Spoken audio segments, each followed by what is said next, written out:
ಶ್ರೀ ಗಣೇಶಾಯ ನಮಃ. ಶ್ರೀ ಶಾರದಾ ಗುರುಭ್ಯೋ ನಮಃ. ಅಸಾಧ್ಯ ಸಾಧಕ ಸ್ವಾಮಿನ್ ಅಸಾಧ್ಯಂ ತವ ಕಿಂ ವದ. ರಾಮದೂತ ಕೃಪಾ ಸಿಂಧೋ ಮತ್ಕಾರ್ಯಂ ಸಾಧಯ ಪ್ರಭೋ. ಸುಂದರಕಾಂಡದ ಮುಂದಿನ ಸರ್ಗಗಳನ್ನ ಶ್ರವಣ ಮಾಡೋಣ. ಹನುಮಂತ ಲಂಕಾಪಟ್ಟಣವನ್ನ ಪ್ರವೇಶಿಸಿ ರಾವಣನ ಅಂತಃಪುರಕ್ಕೆ ಹೋದದ್ದು.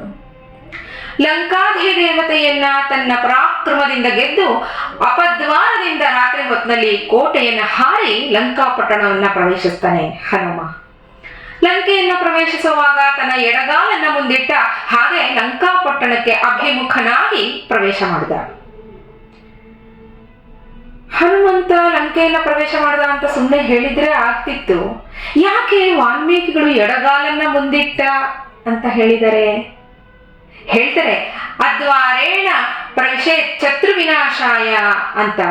ಅದೊಂದು ಮಾತಿದೆ, ಶತ್ರುವಿನ ವಿನಾಶ ಬಯಸೋನು ಹೆಬ್ಬಾಗಿಲಿನ ಮೂಲಕ ನಗರವನ್ನ ಪ್ರವೇಶಿಸಬಾರದು ಅನ್ನೋ ನೀತಿಯಂತೆ ಹನುಮ ನಡ್ಕೊಂಡ. ಏನು, ಯಾತಕ್ಕೆ ಹೀಗೆ? ಪ್ರಯಾಣ ಕಾಲೇ ಸ್ವಗೃಹ ಪ್ರವೇಶ ವಿವಾಹ ಕಾಲೇ ಪಿಚ ದಕ್ಷಿಣಾಂಘ್ರಿಂ ಕೃತ್ವಾಗ್ರತ ಶತ್ರು ಪುರ ಪ್ರವೇಶೆ ವಾಮಂ ನಿದಧ್ಯ ಚರಣಂ ನೃಪಾಲಹ ಅಂತ ಹೇಳ್ತಾರೆ.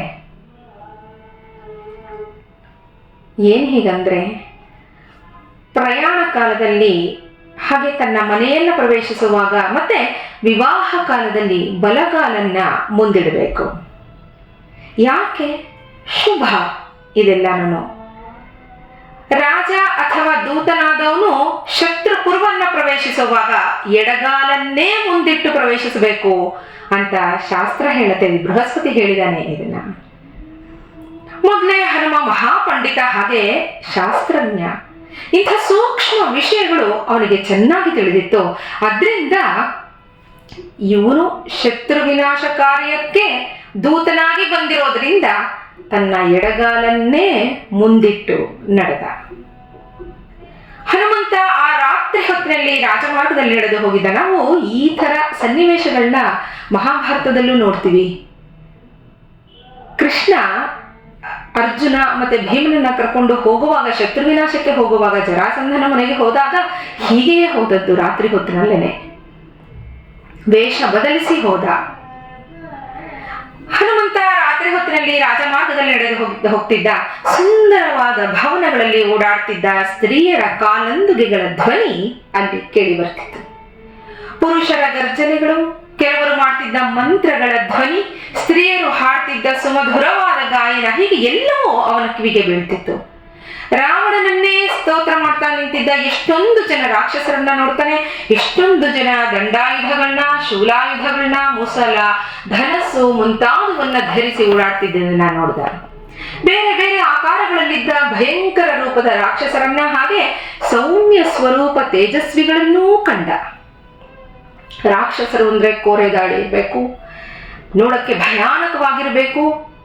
ಅದು ಮಾತ್ರ ಅಲ್ಲ, ಅವರಲ್ಲೂ ಎಲ್ಲ ಭಿನ್ನ ಭಿನ್ನರಾದವರು ಇದ್ರು. ತುಂಬಾ ಸೌಮ್ಯ ರೂಪದವರು ಇದ್ರು. ಎಷ್ಟೊಂದು ಬುದ್ಧಿವಂತರಿದ್ರು, ಪಂಡಿತರಿದ್ರು. ನಗರ ರಕ್ಷಣೆಯಲ್ಲೇ ನಿರತರಾಗಿದ್ದ ಲಕ್ಷ ಮಂದಿ ರಾಕ್ಷಸರನ್ನ ಅಲ್ಲಿ ನೋಡ್ತಾನೆ. ಸಾವಿರಾರು ಜನ ರಾಕ್ಷಸರು ರಾವಣನ ಅಂತಃಪುರವನ್ನ ಕಾಯ್ತಿದ್ರು. ಆ ಅರಮನೆ ಪರ್ವತದ ಅಗ್ರಭಾಗದಲ್ಲಿ ಇತ್ತು. ಅದಕ್ಕೆ ಸುವರ್ಣಮಯವಾದ ಮುಂಬಾಗಿಲಿತ್ತು. ಸುತ್ತಲೂ ಪ್ರಾಕಾರ ಇತ್ತು.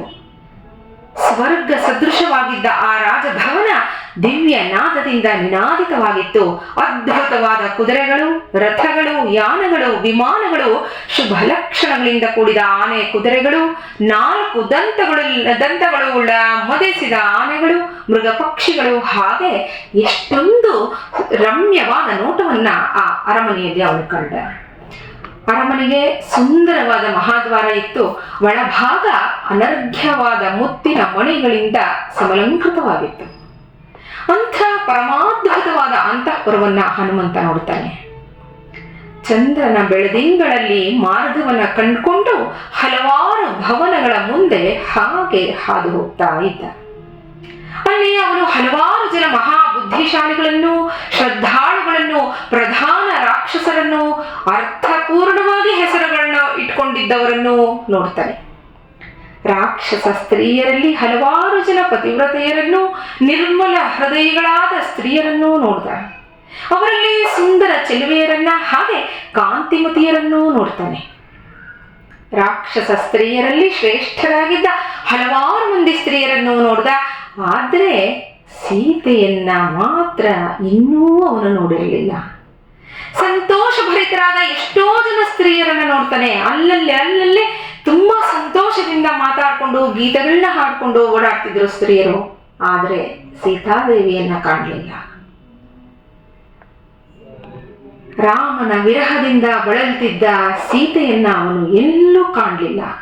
ಎಷ್ಟು ಹೊತ್ತಾದರೂ ಸೀತಾದೇವಿಯನ್ನ ಕಾಣದ ಹನುಮ ವಿಚಲಿತನಾಗಿ ವಿವೇಚನೆಯೇ ಇಲ್ಲದೆ ದುಃಖ ಪೀಡಿತನಾಗ್ತಾನೆ. ಹನುಮಂತ ರಾವಣನ ಅರಮನೆಯಲ್ಲೂ ಹಾಗೆ ಇತರ ರಾಕ್ಷಸರ ಮನೆಗಳಲ್ಲೂ ಸೀತಾದೇವಿಯನ್ನ ಹುಡುಕ್ತಾನೆ. ಎಲ್ಲೂ ಒಂದಷ್ಟು ಜಾಗವನ್ನು ಬಿಡದಲೆ ಹುಡುಕ್ತಾನೆ. ಸ್ವಲ್ಪವೂ ಭಯವಿಲ್ಲದೆ ಒಂದು ಮನೆಯಿಂದ ಮತ್ತೊಂದು ಮನೆಗೆ ಹಾರಿ ಹೋಗಿ ಅಲ್ಲಿನ ಮಹಡಿಗಳಲ್ಲಿ ಸೀತೆಯನ್ನ ಹುಡುಕ್ತಿದ್ದ. ಎಷ್ಟೊಂದು ಭವನಗಳು, ಸೌಧಗಳು, ಎಷ್ಟೊಂದು ಸ್ಥಳಗಳು, ಎಲ್ಲೆಲ್ಲಿ ಅವನು ಸೀತೆ ಇಲ್ಲಿರಬಹುದೇನೋ, ಸೀತಾದೇವಿ ಇಲ್ಲಿರಬಹುದೇನೋ, ಅವನಿಗೆ ಎಲ್ಲೆಲ್ಲಿ ಅನ್ಸತ್ತೋ ಅಲ್ಲೆಲ್ಲ ಹುಡುಕದ. ಹೀಗೆ ಹಾರ್ಕೊಂಡೇ ಪ್ರಹಸ್ತ, ಮಹಾಪಾರ್ಶ್ವ ಮುಂತಾದ ರಾಕ್ಷಸ ಮುಖ್ಯರ ಮನೆಗಳನ್ನ ಶೋಧಿಸ್ತಾನೆ. ಕುಂಭಕರ್ಣ, ವಿಭೀಷಣ, ವಿರೂಪಾಕ್ಷ, ವಿದ್ಯುಜ್ಜಿಹ್ವ, ವಿದ್ಯುನ್ಮಾಲಿ, ವಜ್ರದಂಷ್ಟ್ರ, ಸಾರಣ, ಸುಮಾಲಿ, ಇಂದ್ರಜಿತು ಹೀಗೆ ಹಲವಾರು ಮಂದಿ ವೀರರ ಮನೆಗಳನ್ನು ಪ್ರವೇಶಿಸ್ತಾನೆ. ಅಲ್ಲೂ ಸೀತಾದೇವಿಯನ್ನು ಹುಡುಕದ. ಎಲ್ಲಿಯೂ ಸೀತಾಮಾತೆಯನ್ನ ಕಾಣದೆ ನಿರಾಶನಾಗಿ ರಾಕ್ಷಸೇಂದ್ರನಾದ ರಾವಣನ ಅರಮನೆಯನ್ನ ಸೇರಿದ. ಅಲ್ಲಿ ಹಲವಾರು ಮಂದಿ ರಾಕ್ಷಸಿಯರನ್ನ ನೋಡಿದ.